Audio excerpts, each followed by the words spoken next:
현재 중국 최대 인터넷 커뮤니티에서는 다음 달에 있을 한국과 중국의 축구 예선 경기가 실시간 검색어에 오르고 있는데요. 많은 중국 축구 팬들은 다음 달에 있을 한국과의 예선전에 비관적인 관점을 보였지만 적지 않은 중국 팬들은 얼마 전에 있던 베트남과 한국의 경기를 복귀하면 충분히 한국을 이길 수 있다는 이야기를 했습니다. 그 중에서 좋아요를 약 2,000개 이상 받은 중국인의 글을 소개해드리려고 합니다. 해당 글을 소개한 중국의 영상에는 찬반 토론을 하는 댓글도 많이 달렸는데요. 그 댓글은 이후에 소개해드리도록 하겠습니다. 해당 글의 내용은 이러했는데요. 현재 중국에는 축구에 대해서 잘 모르는 사람들이 많아졌다. 중국에서는 원래 축구가 아주 유명한 종목이 아니었는데 최근 의뢰를 필두로 하여 중국의 많은 축구 선수들의 수준이 높아지면서 축구에 관심 없어하던 중국인들이 여기저기서 축구를 보기 시작하고 현재 축구는 중국의 가장 관심도가 높은 스포츠 종목이 되었다. 그러다 보니 결국 중국의 많은 축구 팬들은 유럽의 리그 축구 경기를 챙겨보기 시작했고 최근 유럽에서 높은 평가를 받고 있는 많은 한국 선수들의 이야기를 자연스럽게 듣게 된다. 그래서 당연히 한국이 강한 팀일 것이라는 생각을 하게 되고 현재 중국 축구가 가지고 있는 높은 전력을 과소평가하기 쉬워진다. 하지만 축구라는 것은 생각보다 분석하기 어려운 것이다. 축구공은 둥글다는 말이 있지 않는가. 이 이야기는 축구의 기원으로 올라가 보면 된다. 축구는 200년도 중국의 위나라에서 조조가 병사들의 사기를 높여주기 위해서 구안해낸 스포츠로 알려져 있다. 이처럼 축구의 기원이 중국이라는 설이 가장 유력한데 축구공이 둥글다는 말도 이 삼국시대에서 유래한 말이다. 축구는 기본적으로 상성 싸움이다. 최강의 팀도 어떤 상대에 따라서는 약팀에게 질 수도 있다는 것인데 한국팀은 현재 동남아식 축구에게 상성이 좋다.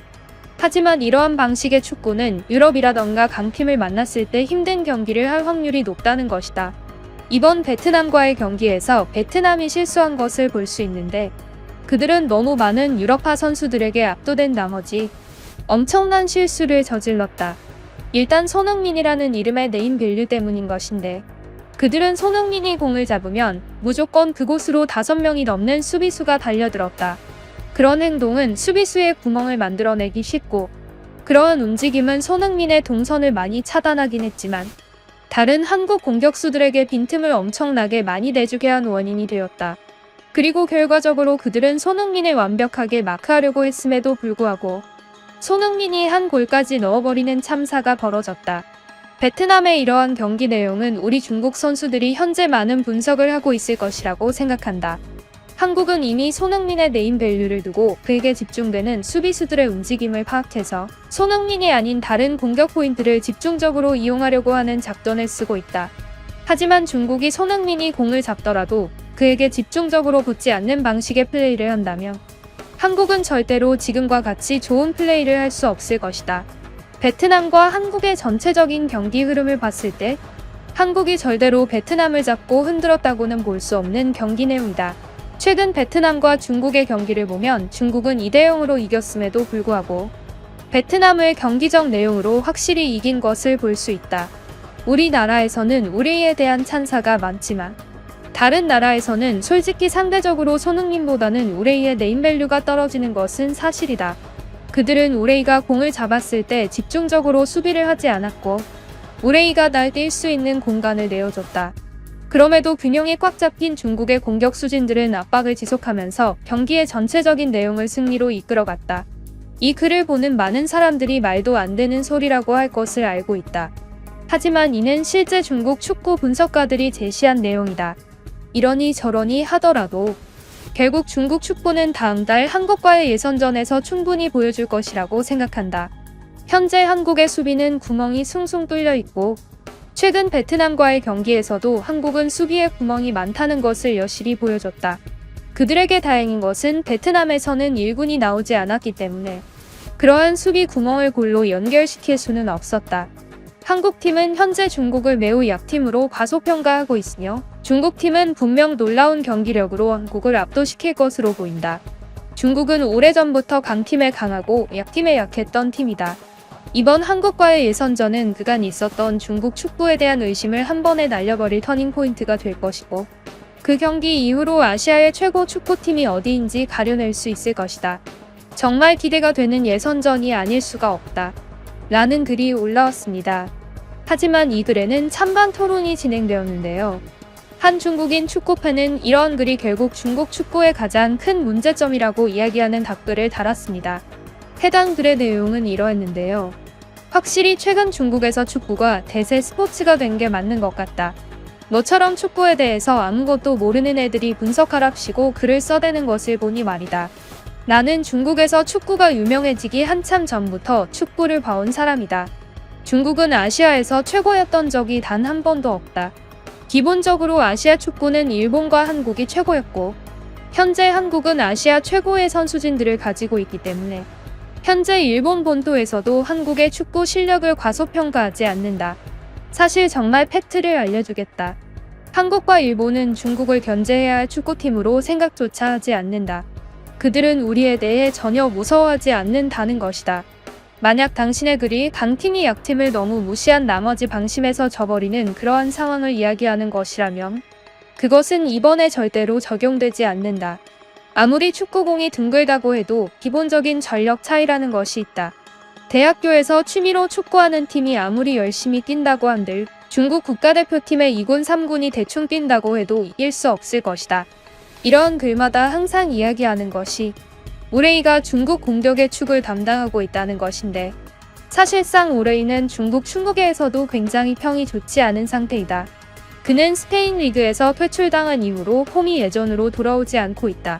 그리고 축구라는 것은 우레이 한 명만 잘한다고 되는 것이 절대로 아니다. 중국 축구에는 현재 많은 문제들이 있다. 다들 이야기하는 것이지만 결국 중국 축구의 문제는 크게 두 가지다. 첫 번째, 관시다. 중국 축구계는 관시로 모든 게 설명된다. 아무리 축구를 잘하는 재능 있는 선수가 있다고 하더라도 그 사람과 중국의 축구협회 사이에 연결점이 없다면 그 선수는 절대로 국가대표로 뽑힐 수 없다. 대학교가 같다던가, 고향이 같다던가, 부모가 친하다던가, 아니면 부모님이 정치인이 아니고서는 절대로 높은 자리까지 오를 수 없다. 국가대표 선발은 무조건 관시가 적용되기 때문에 중국 축구는 절대로 발전할 수 없는 것이다.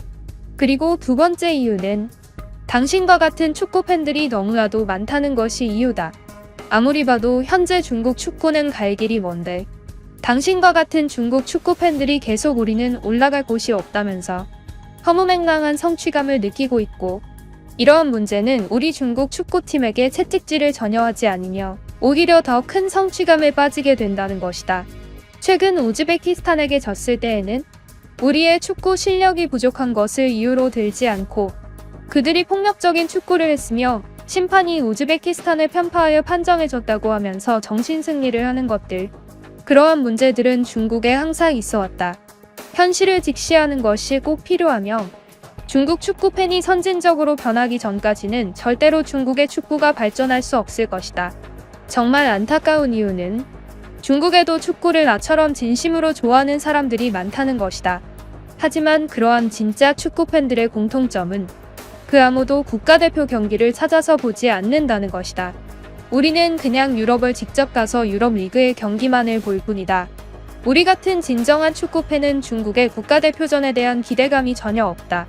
우리는 진정으로 중국의 축구가 발전했으면 좋겠고 그런 것에 열광하고 싶지만 아무래도 중국의 축구는 발전하려면 한참 먼 것 같다는 생각이 든다.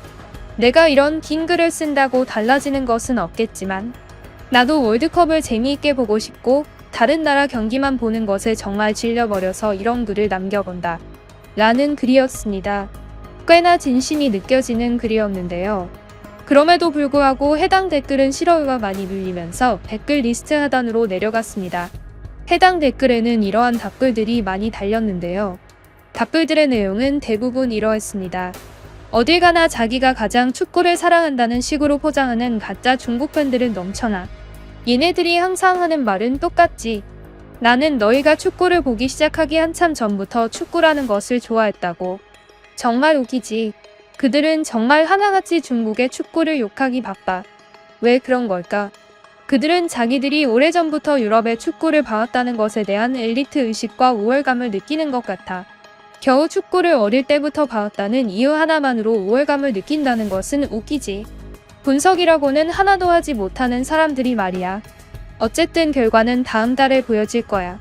그때 중국이 이긴다면 계정을 삭제하고 다시는 축구 이야기를 남기지 말아주길 바래. 쪽팔려서 어디 가서 축구 좋아한다는 말은 할 수 있을련지 모르겠네. 라는 댓글이었습니다. 이 네티즌의 말처럼 저도 다음 달에 있을 중국과의 경기가 참으로 기대되는데요. 모쪼록 선수들이 다치지 말고 적당히 중국을 참교육해줬으면 좋겠다는 생각입니다. 유익하게 보셨다면 구독을 꼭 눌러주세요. 구독은 해외 댓글을 가져오고 번역하는데 큰 힘이 됩니다. 그럼 지금까지 뉴스품의 안기자였습니다. 감사합니다.